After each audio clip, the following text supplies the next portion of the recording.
Shalom kepada semua kita yang ada di ruangan gereja. Selamat pagi dan selamat hari Sabat.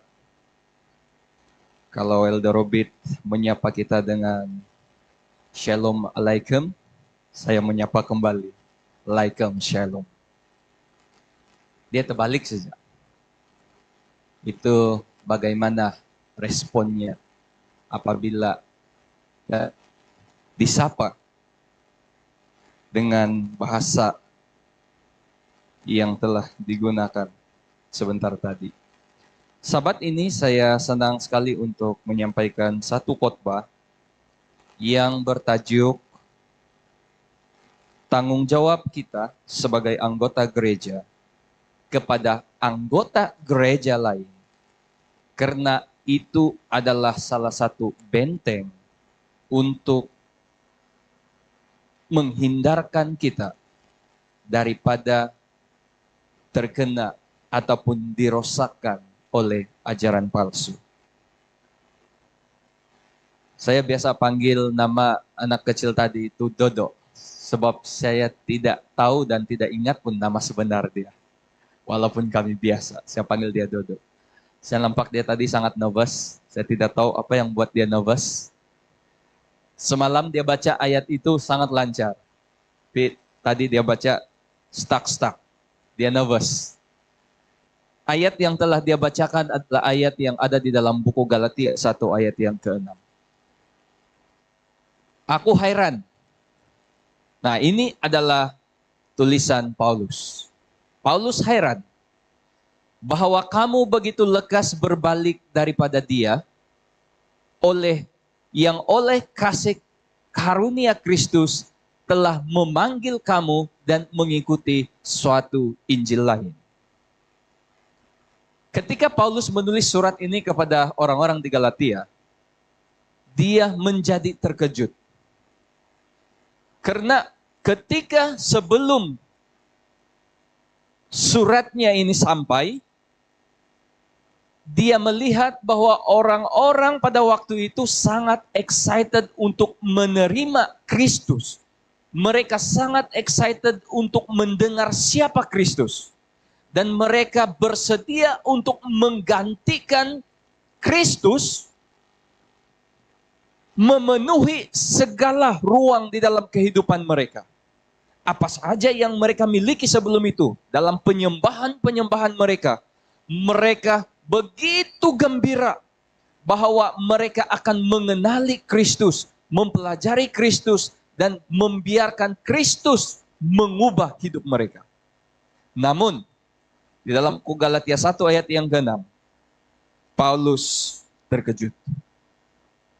Apabila melihat bahwa mereka yang tadinya itu adalah orang-orang yang excited mengenai Kristus, mengenai Injil. Dikatakan di dalam ayat ini, mengikuti satu Injil yang lain. Sebelum kita lanjut, mari kita tunduk kepala dan kita berdoa. Bapa di syurga, kami mahu mempelajari firman Tuhan pada saat ini. Hamba akan menyampaikan firman ini, dan biarlah setiap yang akan hamba kongsikan, perkataan yang keluar daripada mulut hamba, semuanya itu adalah kehendak Tuhan. Naungi dan urapi hamba, sehingga semuanya ini bukan berasal daripada hamba, tetapi daripada Engkau ya Bapa. Naungi setiap kami yang mendengar, setiap kami yang mau belajar, supaya semuanya ini menjadi kekuatan, benteng bagi kami untuk hidup setia. Malaikat Roh Al-Kudus Tuhan memagari kawasan luar dan dalam tempat ini, sehingga kami dapat menumpukan perhatian dalam memuji, menyembah, meninggikan Engkau. Di dalam nama Yesus, kami berdoa. Amin. Gereja, kalau kita tanya siapa-siapapun di luar kudat, mungkin tidak keterlaluan ya, saya katakan kalau kita tanya Kalau kita tanyalah, mungkin kalau ada satu masa nanti, gereja SDA yang paling cantik di daerah Kudat, kawasan Kudat. Gereja SDA yang cantik, yang banyak parking, di mana? Gereja yang selalu menjadi tumpuan kalau ada acara-acara satu wilayah dahulu. Apa rasa-rasanya jawaban yang kita dengar? Parapat. Saudara-saudari, gereja bukan sekadar bangunan ataupun organisasi. Alkitab mengatakan bahwa gereja adalah satu tubuh rohani yang diikat oleh kasih Kristus. Megapun gereja itu, bangunan gereja itu, kalau setiap sabat, setiap pertemuan, hanya ada 1-2 orang yang datang. Kalau hari sabatnya, hanya ada 1, 5, 10 orang yang datang. Walaupun bangunannya besar, walaupun bangunannya ada 20 ekor, itu adalah satu keadaan yang menyedihkan. Setiap anggota mempunyai tanggung jawab terhadap sesamanya. Kamu dan saya adalah gereja yang hidup. Bukan sahaja untuk saling menolong di dalam hal fisikal dan rohani, tetapi juga untuk memelihara kesatuan iman dan mencegah masuknya ajaran sesat, ajaran palsu yang boleh memecah belahkan tubuh Kristus. Dalam gereja, kita adalah satu di dalam tubuh Kristus. Dalam gereja, kalau tidak ada kesatuan, tidak ada kesepahaman, apa yang dikatakan di sini, ajaran palsu boleh memecah belahkan tubuh Kristus. Bila bercakap mengenai satu tubuh, Yesus pokok, kita adalah apa? Cabang rantingnya. Gereja pada mula-mulanya berkembang bukan karena adanya orang yang pandai berkhotbah, yang hebat-hebat berkhotbah. Tetapi karena setiap ahli, setiap anggota di dalam gereja itu memahami tanggung jawab suci mereka. Apa yang menentukan gereja itu bertumbuh, apa yang menentukan gereja itu berkembang, apa yang menentukan gereja itu bertumbuh sesuai dengan rencana Tuhan, bukanlah dengan melihat apa warna catnya, 1 tong berapa ratus. Bukanlah melihat berapa sliding window dia. Bukan melihat berapa biji ekon dalam bangunan itu. Gereja mula-mula berkembang karena setiap anggotanya memahami tanggung jawab yang harus mereka pikul. Dalam dunia, terutamanya di akhir zaman, ada banyak ajaran-ajaran yang muncul. Ada banyak fahaman-fahaman, doktrin-doktrin yang kelihatannya sama.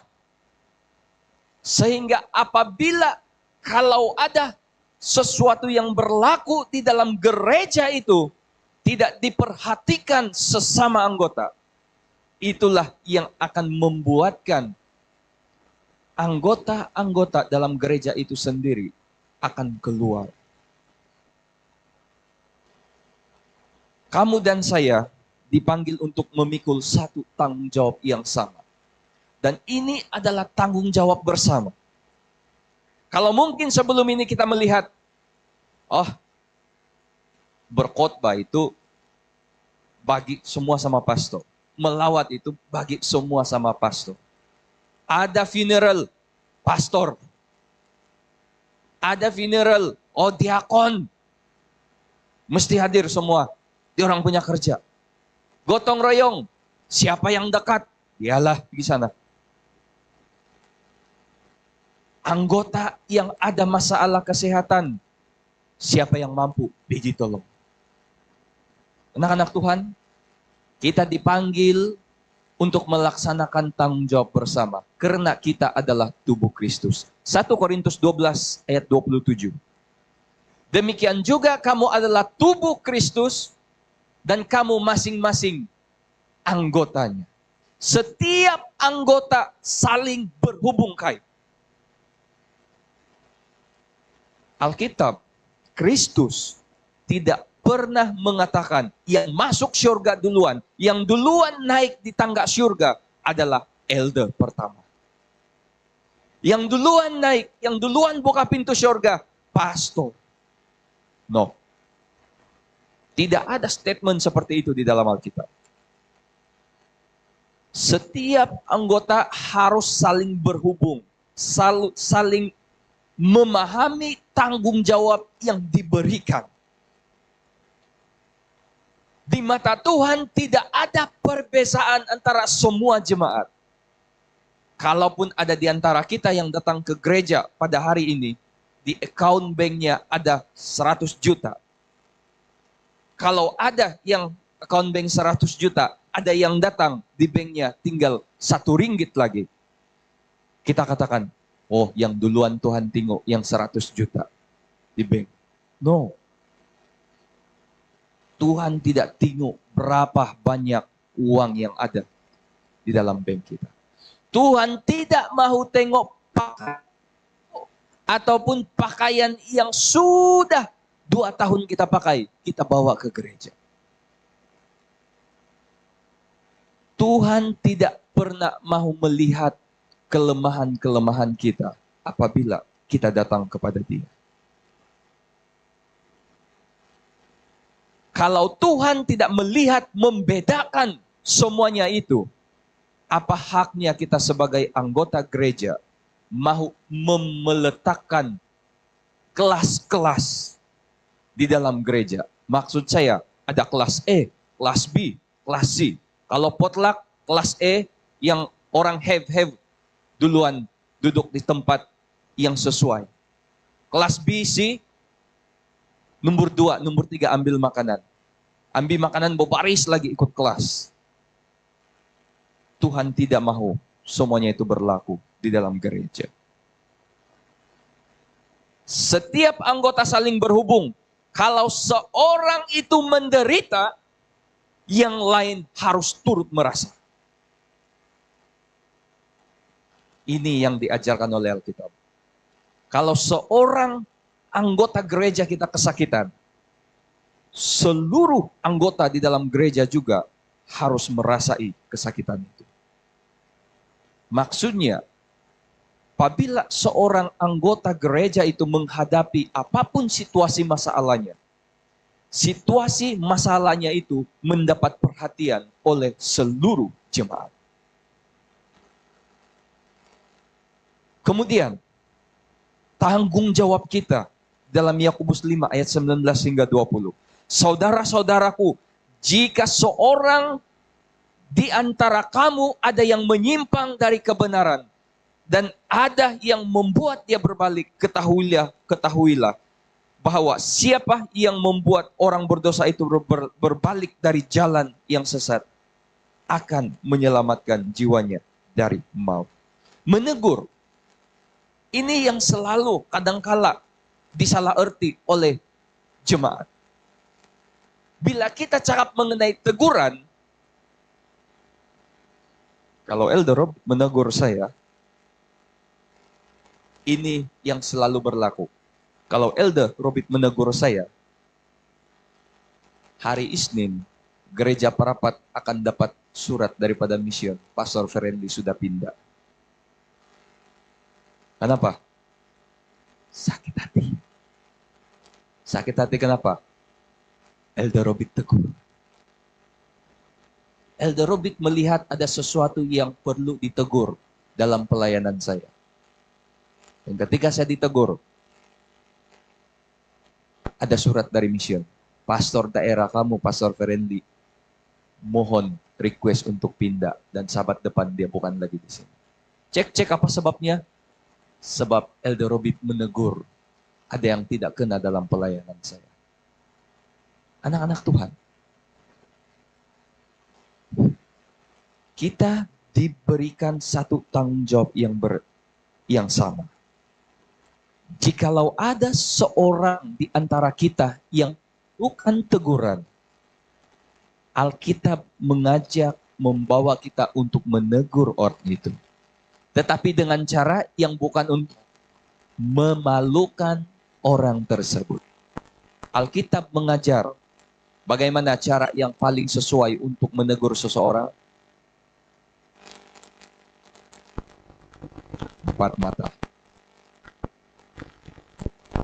Jangan menegur orang karena ada kesalahan yang perlu diperbaiki. Saya menggunakan Elder Robert untuk menegur si Hatiu. Elder Joseph menggunakan Elder Jahir untuk menegur Saudara Lukiang. Apakah cara itu, Ngam? Tidak. Alkitab tidak menyarankan cara seperti itu. Jikalau seseorang anggota di dalam gereja yang perlu kita lihat, perlu didekati dengan teguran, perlu didekati dengan sokongan, jangan pernah melalui orang ketiga. Tapi ini berlaku berleluasa di dalam gereja kita. Kadang-kadang bukan orang ketiga, sampai ada orang kelima, keenam. Bila dia pergi kepada orang ketiga, ceritanya masih B. Dia pergi ke orang keempat, jadi F. Pergi ke orang kelima, hampir sudah Z itu cerita. Sebab itu Alkitab tidak pernah menyarankan kita menegur seseorang itu dengan cara mencari orang ketiga untuk menegur. Tapi saranan Alkitab adalah datang berjumpa dengan orang tersebut, menegur dengan penuh kasih. Walaupun kamu berjumpa dengan orang itu hanya kamu berdua, biarpun tidak ada orang lain, jangan tegur dengan cara yang memalukan. Tetapi kamu harus menegur dengan jelas. Kenapa kamu mau menegur orang tersebut? Dan teguran itu haruslah teguran yang berdasarkan kasih. Jangan mentang-mentang saya sama itu orang sejak saya kasih keluar perkataan yang menyakitkan hati. Keluarkan perkataan yang tidak sepatutnya. Itu bukan menegur. Itu menambah 2 kilo garam dalam sup ayam. Anak-anak Tuhan,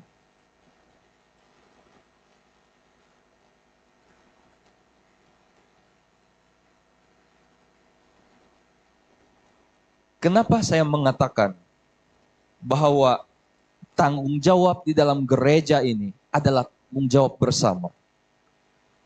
Karena kesatuan di dalam gereja ini adalah benteng bagi kita untuk hindarkan ancaman ajaran-ajaran palsu.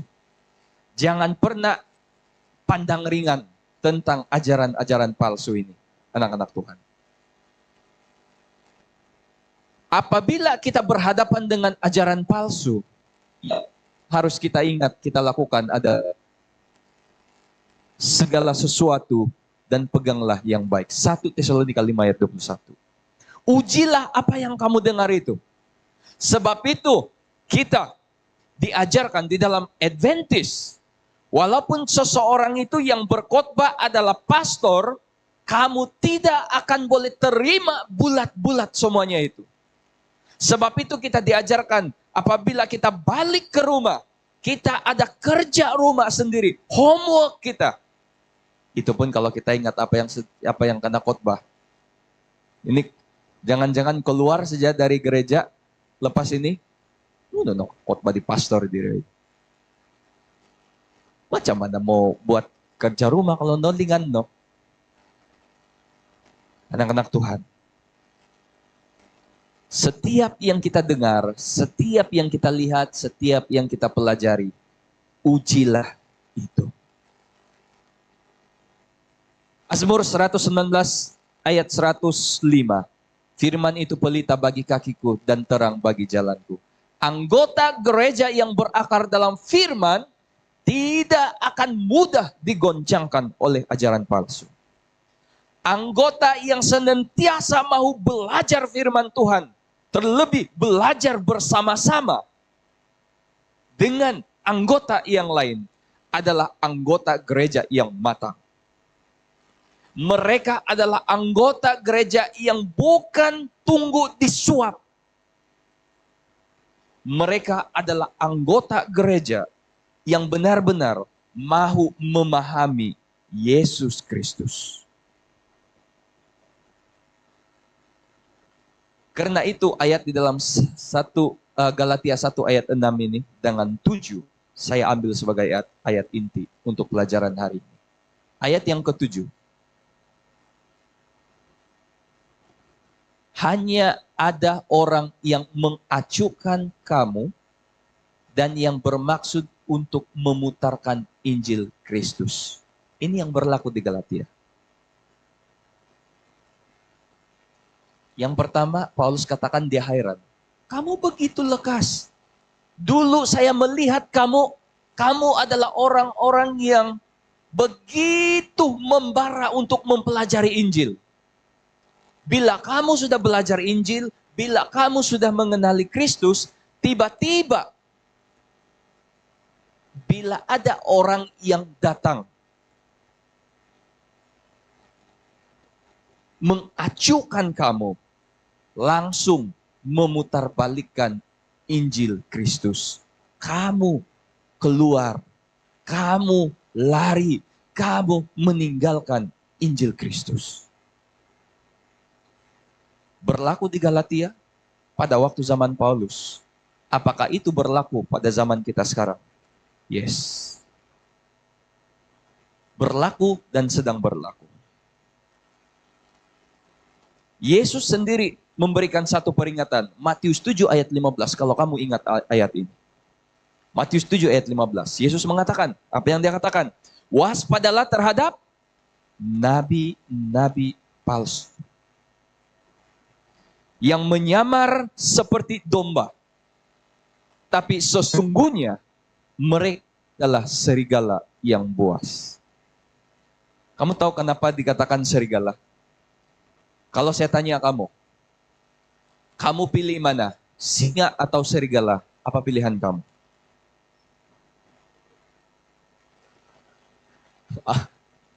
Apa tadi itu?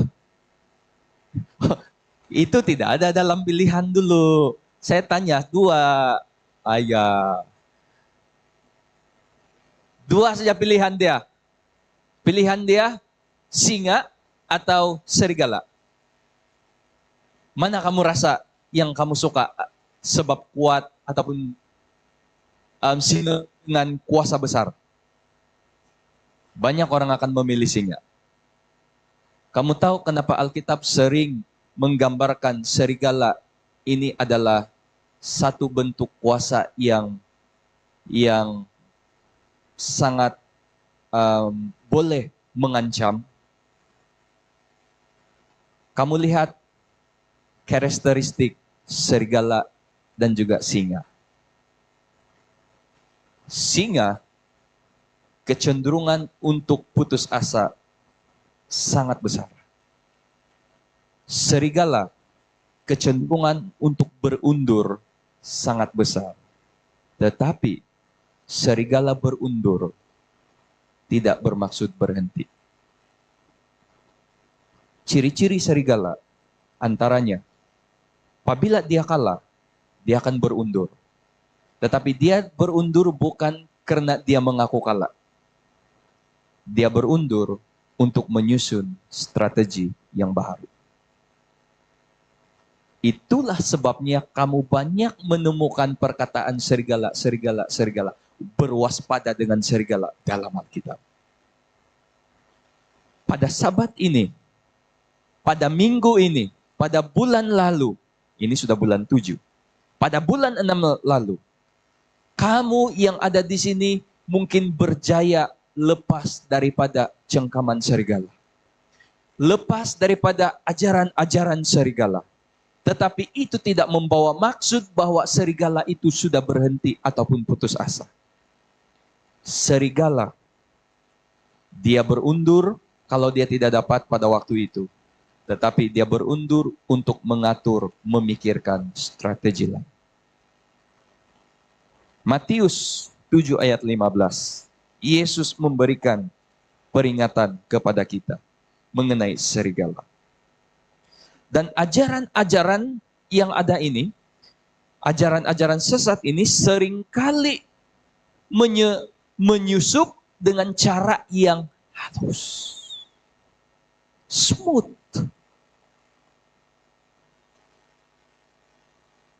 Ibrani 10 ayat 24 hingga 25 adalah satu nasihat bagi kamu dan saya sebagai anggota gereja. Dan marilah kita saling memperhatikan supaya kita saling mendorong dalam kasih dan dalam pekerjaan baik. Lihat yang saya highlight warna merah. Janganlah kita menjauhkan diri dari pertemuan-pertemuan ibadah kita. Saya terus terang, kebaktian pertengahan minggu kita, kebaktian buka sabat kita, adalah kebaktian yang kehadirannya amat menyedihkan. Apabila kamu membaca firman Tuhan 10 ayat 24 hingga 25, dia jelas memberikan satu teguran kepada kita. Bahwa setiap pertemuan-pertemuan ibadah tidak boleh kita pandang remeh. Oh, pertengahan minggu saja betul. Hari Jumat saja betul. Rumikat yang sabat. Anggota gereja ataupun gereja yang matang dengan anggota-anggota yang bertumbuh adalah anggota-anggota yang tidak pernah menjauhkan diri daripada pertemuan-pertemuan ibadah kita. Ketika serigala melihat bahwa anggota-anggota gereja di Kuala Parapat ini, banyak di antara mereka yang menjauhkan diri daripada pertemuan ibadah. Itulah peluangnya. Itulah masanya. Datang, masuk, merosakkan. Ajaran-ajaran palsu tidak semestinya masuk pada hari Sabat di gereja. Ajaran-ajaran palsu boleh datang kepada kamu dan saya bila kita berada di luar. Apapun yang kita buat, kita sedang mencangkul, kita sedang jalan-jalan di Squati. Semalam, Anti Sandra, dia kongsi kepada kita, siapa yang ada datang semalam. Berapa kali Anti? 3 kali. 3 kali dalam satu masa. Bukan masa yang sama, tetapi dalam satu hari itu, yang beza masanya tidak sampai pun mungkin sejam. 3 kali dia didatangi oleh orang yang mahu menawarkan doktrin Injil mereka. Waktu itu Anti di mana? Anti bukan di gereja, Anti Sandra. Waktu itu Anti Sandra di mana? Dia bukan di rumah. Di keke. Di tamu-tamu. Serigala tidak akan pernah memilih tempat dan masa. Jikalau anggota gereja yang tidak teguh di dalam imannya, yang tidak berakar dalam firman, mereka adalah orang yang mudah digoncangkan. Nasihat di dalam Ibrani 10 ayat 24 hingga 25. Saya betul-betul berharap ini menjadi satu nasihat yang boleh mengubah pandangan kita tentang ibadah. Bukan hanya hak Sabat. Tetapi mengubah pandangan kita. Mengubah kehidupan rohani kita dengan melihat setiap perkumpulan, setiap ibadah yang dilakukan adalah penting. Ibadah di rumah, yang anak-anak, kalau di rumah, sudah tahu setiap pagi pukul 6 ada worship, keluarga sengaja bangun pukul 7. Kadang-kadang ada yang pura-pura sakit. Mami, nantilah saya bangun, cerit-berit. Tidak juga cerit-berit. Saya demam, tiap boleh bangun. Kamu sajalah worship. Jangan mewujudkan sebarang alasan yang boleh membuatkan kita selesa untuk tidak mengikuti pertemuan-pertemuan ibadah. Jangan pernah beranggap bahwa ibadah pertengahan minggu, ibadah Vesper, ibadah tutup Sabat itu adalah ibadah yang tidak sama dengan ibadah-ibadah yang kita biasa buat hari Sabat. Nasihat Ellen G. White. Tidak ada yang lebih merosakkan pekerjaan Tuhan selain adanya perselisihan dan perpecahan di kalangan umatnya. Testimonies for the Church, jilid 1 halaman 210. Kesatuan hanya mungkin berlaku apabila anggota saling memikul tanggung jawab dan beban terhadap kehidupan rohani sesamanya. Kalau ada anggota yang kita lihat sememangnya sangat sukar, macam kita pikir, memang kita tahu sukar untuk datang di pertemuan-pertemuan ibadah. Kenapa kita yang senang datang di pertemuan ibadah memikirkan sesuatu untuk datang kepada mereka yang sukar untuk buat ataupun datang di pertemuan ibadah? Banyak yang akan disesatkan oleh doktrin yang halus. Ini nasihat Ellen G. White. Hanya mereka yang dituntun oleh Roh Kudus dan mendasari keyakinan mereka pada firman Tuhan akan bertahan.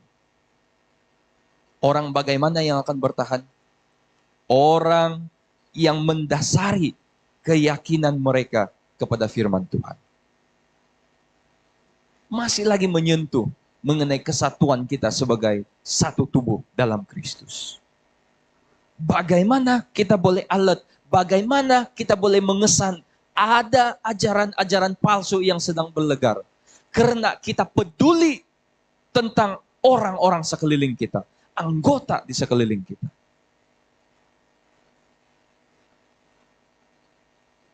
Saya pernah terbaca di dalam grup WhatsApp lembaga gereja kita.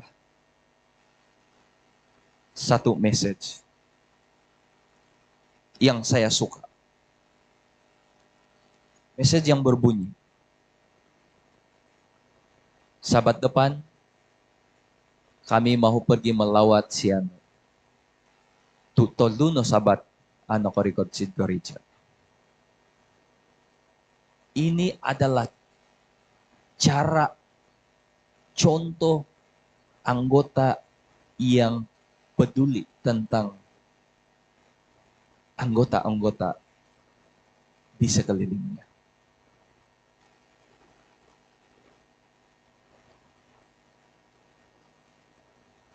Mungkin ada di antara kamu yang setiap Sabat duduk di kursi yang sama. Ada di antara kamu yang setiap Sabat dari dulu sampai sekarang sanalah kursi kamu duduk. Apakah pernah kamu memerhatikan orang yang selalu duduk di sebelah kamu itu, kiri dan kanan, depan dan belakang, selalu kamu temukan di dalam pertemuan ibadah ataupun tidak?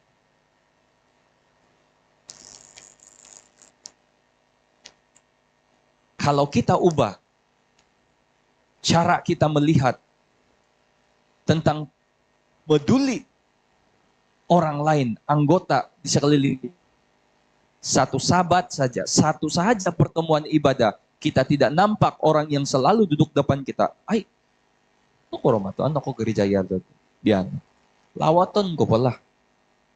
So depan biano. Kalau itu yang senantiasa berlaku di dalam jemaat kita, pastinya mereka ini dapat lepas daripada cengkaman serigala. Cara ajaran sesat memasuki gereja, kalau tidak ada kepedulian di dalam anggota gereja, mereka akan menyamar sebagai pengajar atau jemaat biasa. Karena itu, Mission pernah mengeluarkan satu surat. Saya tidak tahu kalau kamu ingat. Kalau kamu tidak tahu, tidak kenal siapa orang itu, walaupun di dalam kelas sekolah Sabat, dia punya ide sangat hebat. Dia punya pendapat sangat luar biasa. Tapi kamu tidak kenal pun siapa dia, asal usulnya. Tiba-tiba dia mengatakan, Elder Robert, boleh saya khotbah? Gereja-gereja besar mungkin akan berpikir, ya atau tidak. Tetapi kebanyakan gereja-gereja kita yang kecil, cabang. Dan ini juga mindset anggota-anggota gereja dari dulu. Nampak saja siapa yang pandai bercakap bagi pendapat ketika sekolah Sabat. Kadang-kadang belum lagi orang offer untuk khotbah. Kita yang pergi datang. Ay saudara, avantang gitu, tunggu pendapatmu tadi diri. Ukuran kang ikaw mingkotbah bihan. Kita pula yang datang. Tapi orang yang kita suruh berkhotbah itu tidak pun kita tahu siapa nama dia, dari mana dia. Kalau dia katakan dia anggota gereja, bagaimana keadaan dia di gerejanya. Sebab itu, ajaran-ajaran sesat senang masuk di dalam gereja. Karena mereka menyamar sebagai pengajar ataupun jemaat biasa. Tetapi ketika bercakap, hujah yang menarik, pendapat yang hebat. Menggunakan Alkitab dengan tafsir yang menyimpang, memanfaatkan isu atau kekecewaan jemaat. Ini juga adalah hal yang tidak kurang hebatnya. Kebanyakan anak-anak Tuhan yang meninggalkan gereja adalah mereka yang mempunyai isu ataupun kekecewaan. Mereka inilah yang senang untuk dijamu oleh serigala. Karena ada kekecewaan di gereja. Saya mau tanya, siapa di sini yang volunteer menghantar message kepada Setiausaha mengatakan, SU, simpan nama saya berkhotbah bulan 9. Adakah? Adakah? Sebelum ini adakah? Ataupun siapa di antara kamu yang pernah message siapa saja? Elder pertama kah? Elder kerohanian? SU mengatakan, simpan nama saya berkhotbah nanti. Ada? Oh, luar biasa gereja Parapat ini. Ada gereja yang berebut-rebut tahu mau berkhotbah.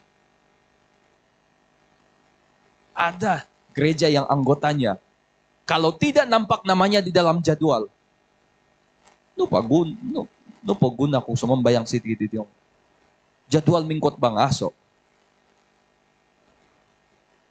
Tapi saya harap kalau kamu tengok itu jadwal khotbah tidak ada nama kamu, jangan ambil hati. Tetapi kalau kamu mau berkhotbah, kalau kamu mau menyampaikan pelajaran, kamu boleh hubung elder kita. Ada berapa orang elder kita di dalam gereja ini. Katakan, elder, saya teringin untuk bagi pelajaran hari Sabat. Khotbah, Bo. Om, ada bonus lagi special song. Dipersilakan. Kadang-kadang ada hal-hal di dalam gereja yang menyebabkan seseorang itu kecewa.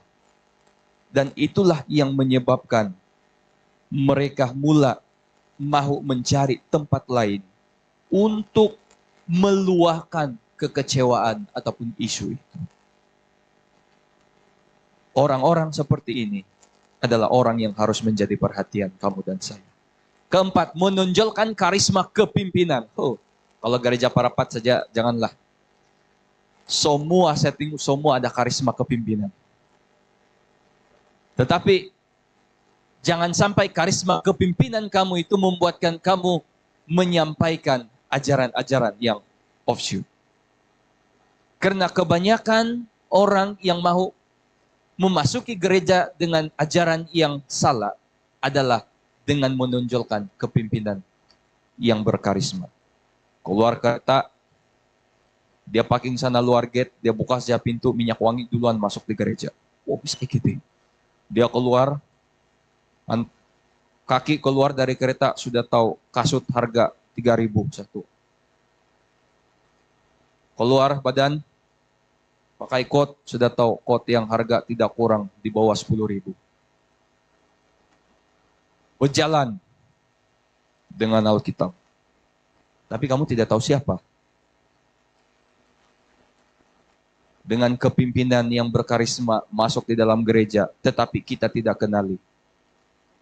Itu juga adalah cara bagaimana ajaran sesat masuk. Membentuk kelompok eksklusif. Saudara-saudari yang dikasihi dalam nama Yesus,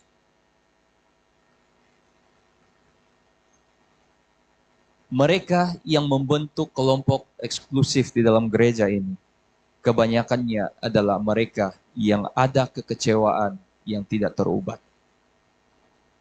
Mereka akan dia akan coba kumpul 1, 2, 3 orang di dalam gereja itu sendiri untuk dia meluahkan kekecewaannya dan membentuk kelompok itu sebagai kelompok dia.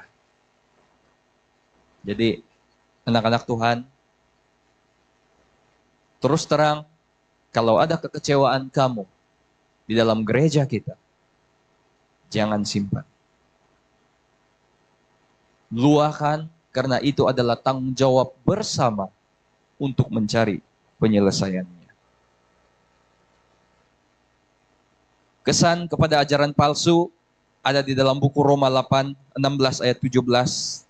Dia akan memecah belahkan gereja kita.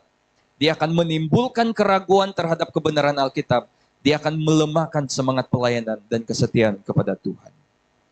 Bagaimana respon kita? Sentiasa berdoa, membaca firman Tuhan, setia pada perintahnya, percaya kepada janji-janji kita. Lihat selidik iman kita. Lihat bagaimana hubungan kita sesama anggota gereja. Lihat bagaimana apakah hubungan kita sesama anggota gereja adalah hubungan yang sehat ataupun bagaimana. Cara mengatasi ajaran palsu di dalam gereja, saya benar-benar gembira berada di dalam Adventist. Kenapa? Saya bertumbuh dalam sekolah Sabat. Kebanyakan orang datang ke gereja pada waktu jam-jam khotbah. Karena jam-jam sekolah Sabat itu boring. Tetapi saya bagi tahu kamu hari ini, pendidikan dan pengajaran yang dilakukan di dalam gereja kita adalah yang terbaik. Ada kelas sekolah Sabat, ada care group kelompok kecil, ada pelajaran doktrin nubuatan Alkitab secara berkala, ada latihan kepada anggota di dalam biblical interpretation, mentafsir Alkitab itu. Ada amaran tentang ajaran palsu, pelajarannya, dorongan Bible study, memperkasakan pemimpin gereja melalui seminar-seminar. Jadi anak-anak Tuhan, ada gereja yang anggotanya suka datang pukul 10 ke atas. Sebab tidak mau ikut itu sekolah Sabat. Baik kau ikut khotbah. Tetapi, kenapa adanya pelajaran ataupun masa untuk Sabat School di dalam gereja kita? Karena semua itu boleh membawa kita memperkasakan pemahaman kita tentang firman Tuhan.